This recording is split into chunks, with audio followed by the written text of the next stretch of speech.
Ever say yes to something, but feel your chest tighten? That's not confusion. That's your body voting. Tonight, I'll show you how to read that vote and respond with consent, not control.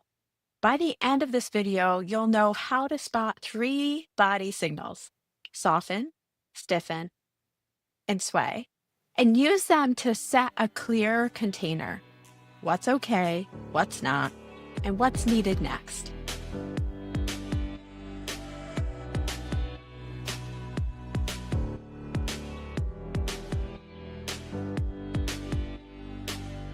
Sometimes, no matter how direct or compassionate you try to be, it won't land with the other person.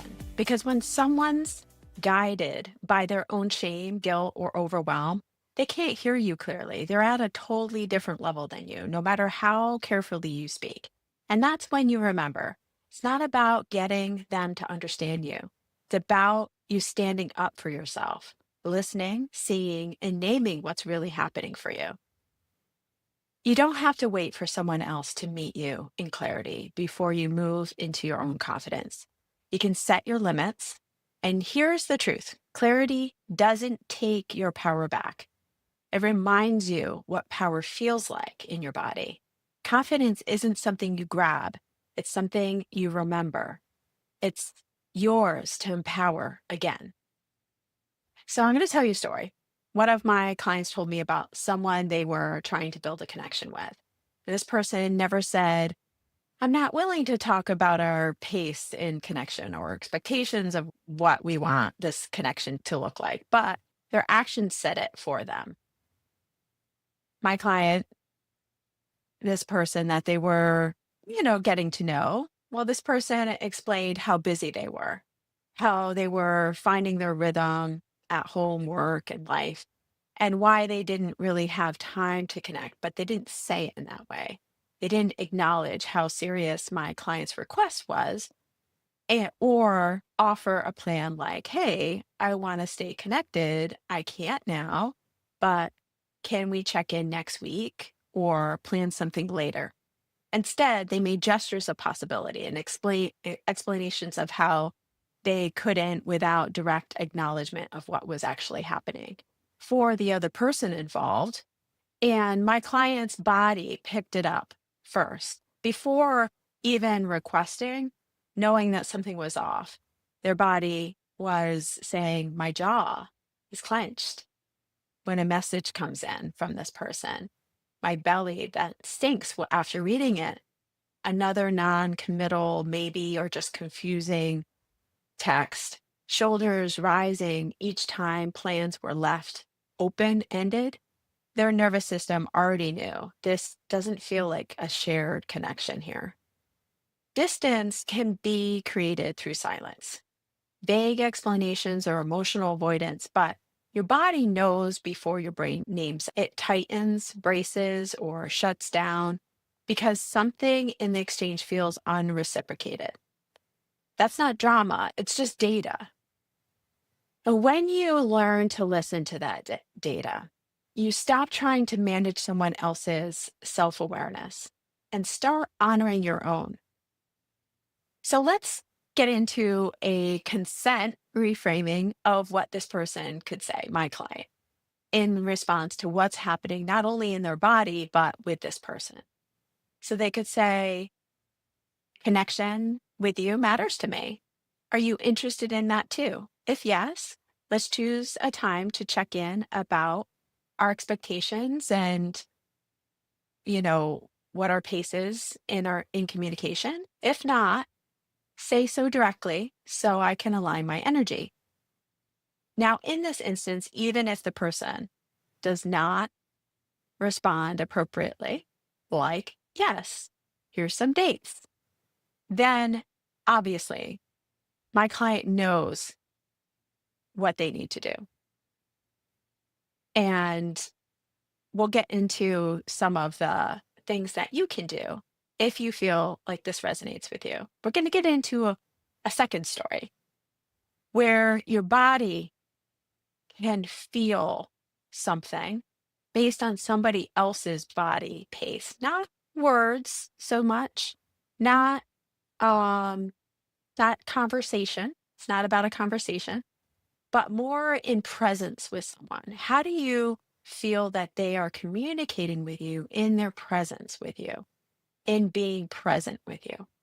So, another client example told me about a walking buddy that they had who would suddenly speed up, leaving their shared pace without warning. It was kind of funny in a way, but then it wasn't. And so my client would mention it and say, "Hey, can we slow down so I'm not feeling like I'm running to keep up with you?" And the buddy just brushed it off, and said, "Yeah, people tell me that. It's just hard for me to go slower," and didn't actually try to come to terms with the fact that other people may actually be compromising, not in a bad way, but coming to terms with pace in order to be together, right? It's a shared event. It didn't happen every time, this instance where the buddy would speed up, maybe 1 out of 5 walks at most, but it caught them off guard. And that in itself was also part of the issue. My client eventually said, "If your goal is exercise, I'm happy to meet afterward instead of walking together, or we can separate," because it would happen in the middle, like out of the blue. And be surprised. They're like, "Okay, what do I do now?" Like they're not seeming to want to share in this pace with me. And they seem to be offended by me even bringing it up. And but I can take control of my own sense of physical presence. And this is a really obvious show of how someone can separate themselves on on an emotional level with you, and it's physically obvious, right? This can happen in the room with somebody and they're not moving. So I want you to take note of that because sometimes it's in words in the conversation, sometimes it isn't. Sometimes it's very physical and subtle. And that is just as strong or harder because it's confusing and it's hard to speak about. And we're going to delve into that because both your body senses, no matter whether the words are confusing or the actions are confusing, or both. So of course, my client said, "Hey, if your goal is to, go exercise, tell me ahead of time. But if we're in the middle of walking, then yeah, I'm going to have to stop because I personally didn't agree to this. I didn't agree. And I'm realizing this is not what I want to be doing with you. So, or doing at all right now is like chasing after somebody or exercising. I was planning on having a casual walk with you and talk and it wasn't going to be about exercise where I can't really breathe as well or talk as well. And it's not at my pace for walking. So I'm gonna go back to the car, or I'm gonna meet you here at this time, or, like to have options. Of course, the buddy took offense to it and missing the point. And this wasn't about speed, it was about attunement. And so we're going to talk about attunement because that's really what seems tends to be the issue between, and we're actually talking about attachment styles here on more anxious or the reaction to dismissive avoidant or avoidance. And it could be a fearful avoidant in either one of these, reacting in either way. A fearful avoidant, though, if they're on the anxious side, might be like, "Are you trying to tell me something?" They might be suspicious of the motives because their trust is not there. If they're on the other side, there might be something they're avoiding in relationship to trust, like, we're too close. I don't trust you enough to do that, So fearful avoidant has more of deceptiveness and fear of closeness, mainly because of the trust wound. But so as you can see, my clients were more on the anxious, preoccupied side or reacting in that space, trying to come from a secure side, which was communicating security. But the actions involved in the end still left them feeling wounded, and maybe they reacted slower to what was happening in the moment because they are still working through their own anxious, preoccupied wounds, which might be I'm not enough. Um, I'll be alone if I say something. I'll be rejected, um, all that kind of stuff. So, just as a reminder, pace is consent language, and speeding up without attunement says my need overrides our agreement.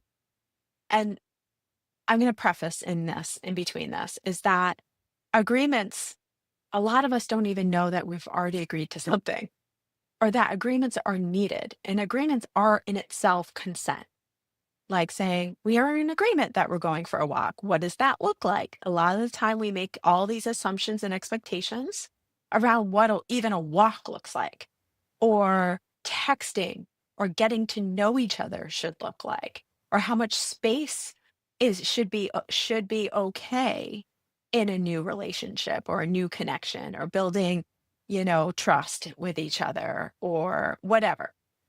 So there's a lot of assumptions and expectations that we bring to the table that probably are very different, but we don't talk about them.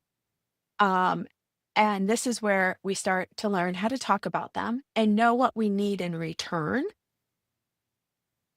to be in that connection in the first place. Okay. So your body will tell you when the container breaks.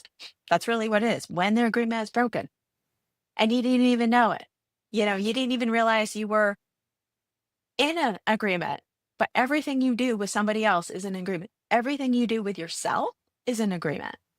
Your breath might shorten, your calves might tighten, you might feel literally behind in some way, whatever the body is experiencing. So we're going to go over some boundary scripts for yourself. I'm willing to share pace, not chase a pace, or control a pace through avoidance. If you need, and that's just the opposite, control a pace through, determining what it should look like, and it's only my rules or the highway. If you need to go fast, this is the anxious preoccupied in this situation or my client, let's split and meet at such and such time and place, having options on the table. That's the first script, boundary script.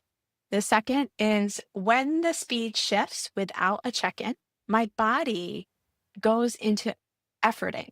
Like I feel like I'm doing a lot of work here. I want companionship, not performance. Like I don't want to fake it and say that it's okay because it's not okay with me. Are you open to agreeing on a pace? Okay. So we're going to do, of course, the answers and the response from your buddy or from your friend or whoever it is that you're talking to, or your loved one, your family member. Might not be as happily making as you would like it to be, but we'll get into that. So let's get into some somatic work about your body and how it votes first. Okay. How it responds, and we'll tell you things. The more you do this, the more you'll be able to listen and hear. So this is a good morning practice, obviously, in with your confidence coming out course. The 3 steps: consciousness, communication, and care package. This now is containerized. So containerized, you still need to use the first 3. And this is some of the somatic work that you can use on really listening to your yes, no, and maybe more information. Okay. So I'm going to start off just finding a place to relax. I usually close my eyes, but you can just kind of look forward, or um, you can do this while your eyes are open if you're doing something that's not complex. I just want you to notice your breath as you breathe in through your nose. Let the breath float up your lower belly, away from the spine, and exhale through your mouth longer than your inhalation. Let the belly sink back into the spine.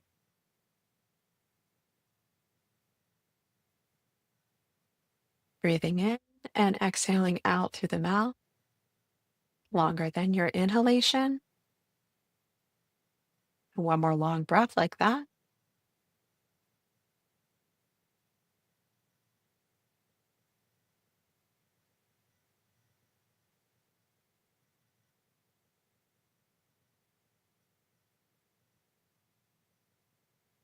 Okay, I want you to bring your breath back and just notice your body, any tension in your body.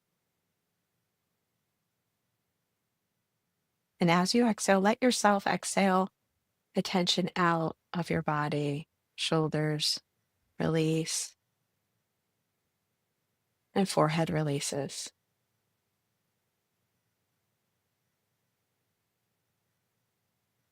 We're going to do a yes, no, maybe exercise. And I want you to think of something that is a total yes. Absolutely.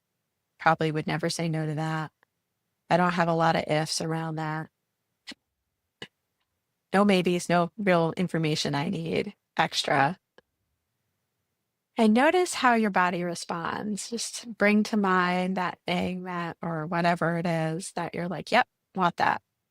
Pretty much $1 million. Thank you very much. Put it in my bank. Yeah. Mhm. And just notice the feeling and where it lands in the body. What does the body do and change? And if you can put like an image to it, a color to it, whatever, just make it real in the body. Okay, we're going to take another deep breath in through the nose, belly out, and exhale through the mouth, long belly in. Let the shoulders release. One more time, and let that imagery just leave your body through the exhale. Back to neutral.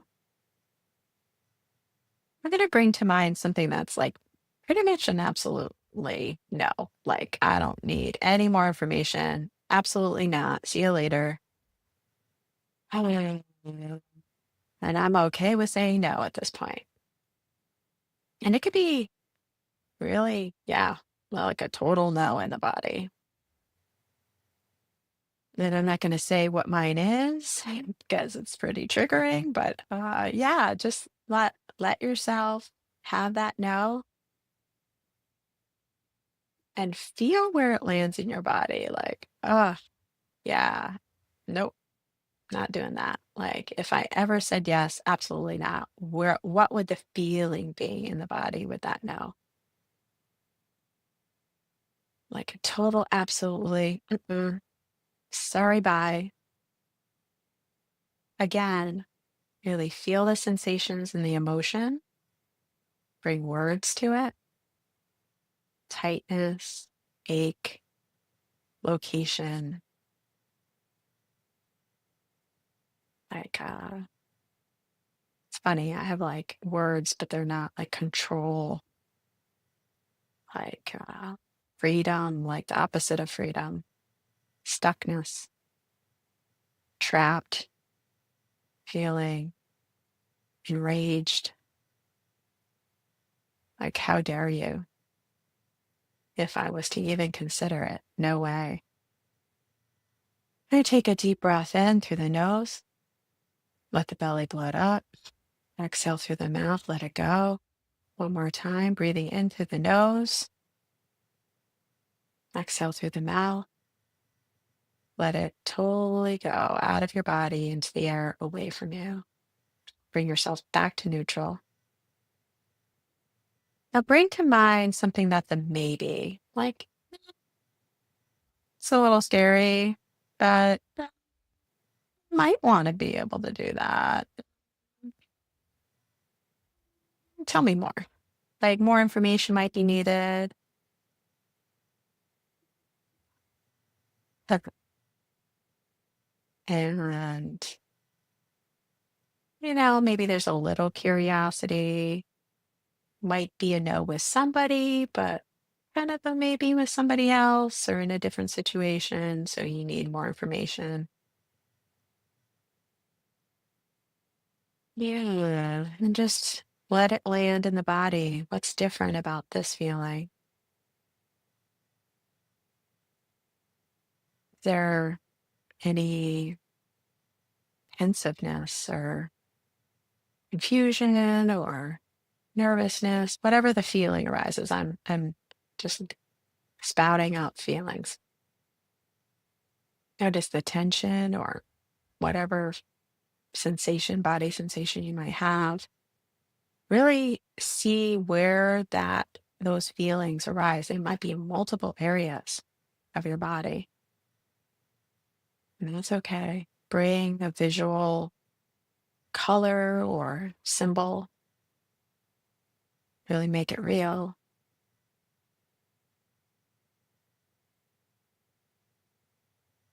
Again, breathing in through the nose and exhale through the mouth.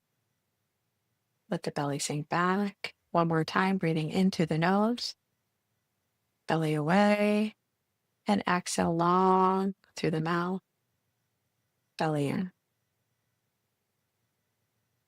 Your next inhalation, slowly open your eyes or bring yourself into the room.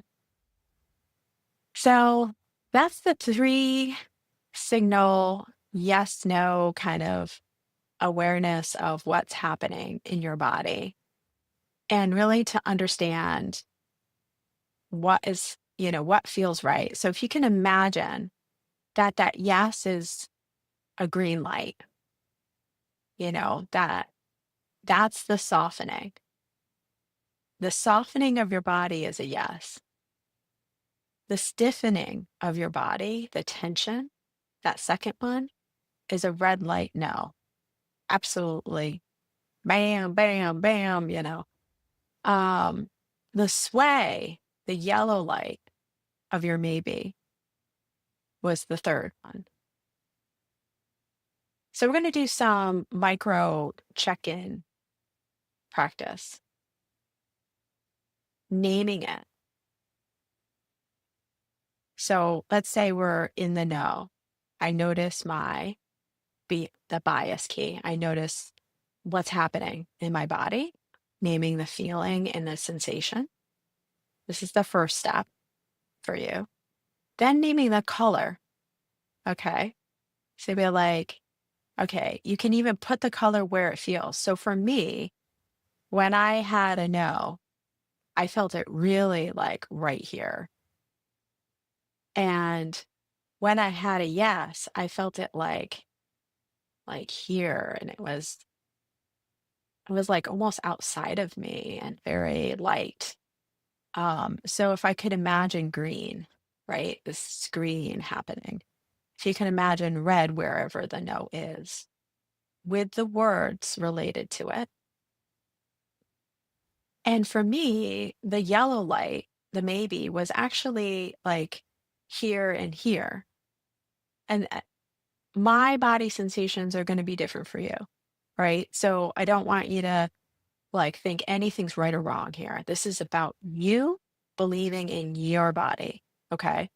So I can imagine yellow happening. And the feeling of the color too, the energy of the color might be different.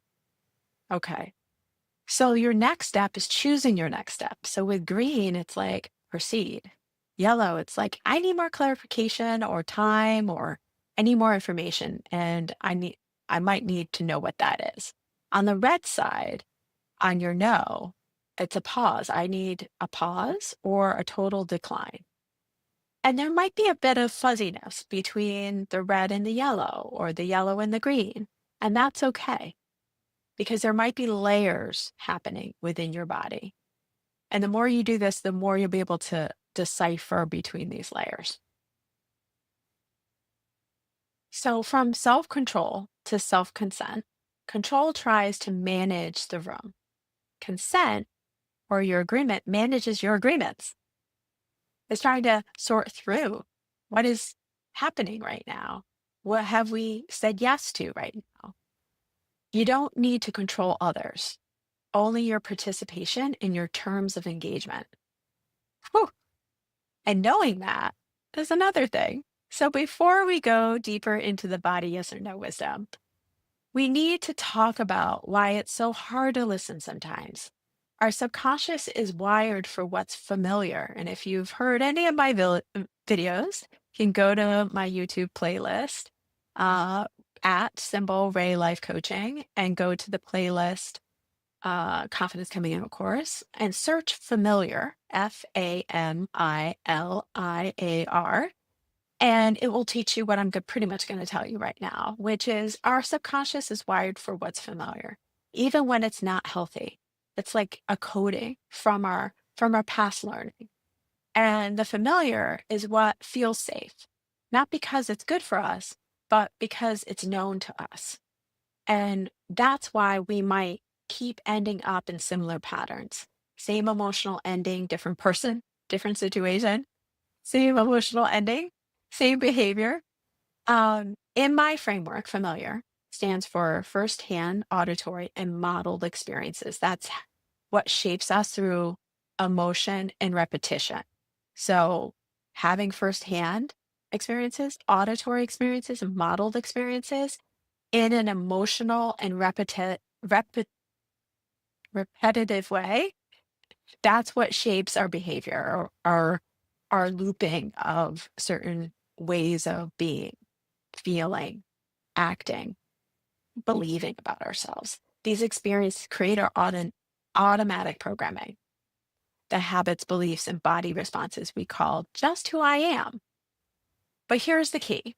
Right in the middle of familiar is the I, and that's your intuition. That's what I'm wanting us to get to, which is our secure self, our confident self, our inner knowing.